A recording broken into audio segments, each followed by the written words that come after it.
महाराष्ट्राचे माजी मुख्यमंत्री सन्माननीय नारायणराव राणे विद्यमान खासदार राणे साहेबांच्या नेतृत्वाखाली सिंधुदुर्ग जिल्हा परिषद पंचायत समितीसाठी महायुती झाली आणि त्यावेळी हा देखील आम्हा सर्वांना अपेक्षित होता.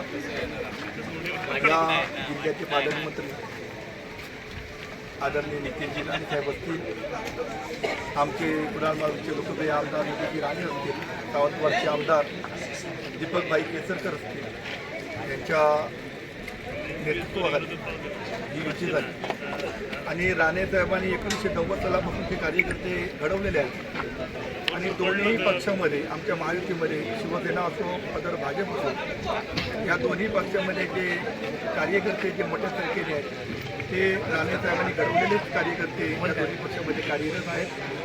त्यामुळे राणे साहेबांनी एकदा जाहीर केलं काय तो कुठलाही जरी उमेदवार असला, आपापसात मतभेद जरी असले तरी सर्व कार्यकर्ते पदाधिकारी एक दिलाने काम करून विजयश्री खेचून आणतात. आतापर्यंत इतिहास आहे आणि मी मागे पण म्हणालो होतो की ज्ञानेश्वरी रचीला पाया तुका झाल्याशी कळत 90 पासून राणे साहेबांनी रचीला पाया पालकमंत्री नितेशजी झाले कळत असं म्हणायला आता हरकत नाही की महाराष्ट्राचा आगळा वेगळा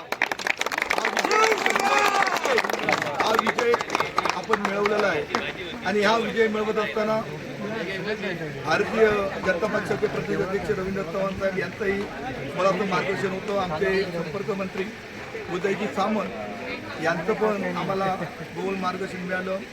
या सिंधुदुर्ग जिल्ह्यामध्ये महाराष्ट्राचे माजी मुख्यमंत्री विद्यमान उपमुख्यमंत्री आमच्या शिवसेना पक्षाचे मुख्य प्रमुख आदरणीय शिंदे साहेबांची एक जाहीर सभा झाली. या सभेचा सुद्धा महायुतीला मोठ्या प्रमाणात या ठिकाणी फायदा झाला आणि सगळ्यात महत्त्वाचं म्हणजे महायुतीच्या सर्वच पदाधिकारी कार्यकर्ते यांनी अहोरात्र मेहनत घेतली आणि राणे साहेबांनी जे उमेदवार दिले 50 जिल्हा परिषद आणि 100 पंचायत समिती हे सर्वच्या सर्व निवडून आणण्यासाठी अहोरात्र मेहनत घेतली. त्यांचं खरं कौतुक केलं पाहिजे आणि म्हणून हे सर्व शक्य आहे असं माझं स्वतःचं म्हणणं आहे.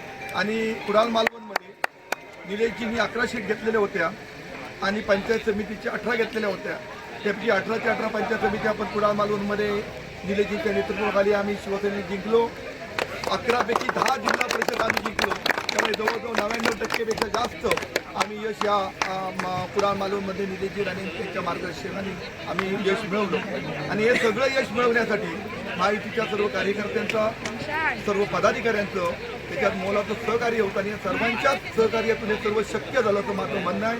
आता जनतेने जो कौल दिलेला आहे तो कौल महाराष्ट्रामध्ये आगळा वेगळा कौल आहे. उद्याच आपण बघाल की महाराष्ट्रामध्ये ज्या निवडणुका झाल्या आणि भविष्यात होती पुढे अजून काही राहिले आहेत टप्पे त्या सर्वात सिंधुदुर्ग जिल्हा हा नितेशजी पालकमंत्रीच्या नेतृत्वाखाली हा जिल्हा अव्वल असेल हे रेकॉर्ड महाराष्ट्रामध्ये झालेलं असेल असं माझं म्हणणं आहे.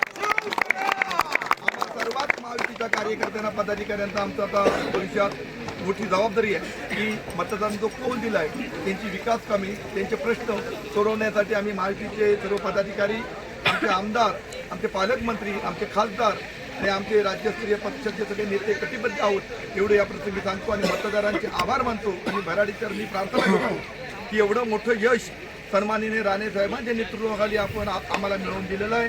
त्यामुळे राणे साहेबांना दीर्घ आयुष्य उत्तम आरोग्य मिळावं आणि अशीच उत्तरोत्तर सन्मान्य निलेशजी असतील नितेशजी असतील यांच्या नेतृत्वाखाली असेच विजय याही पुढे देवी फराडेंनी देवो अशी सदिच्छा व्यक्त करतो आणि सर्वांना दीर्घ आयुष्य उत्तम आरोग्य देवो अशी प्रार्थना करून मी थांबतो. जय हिंद जय महाराष्ट्र.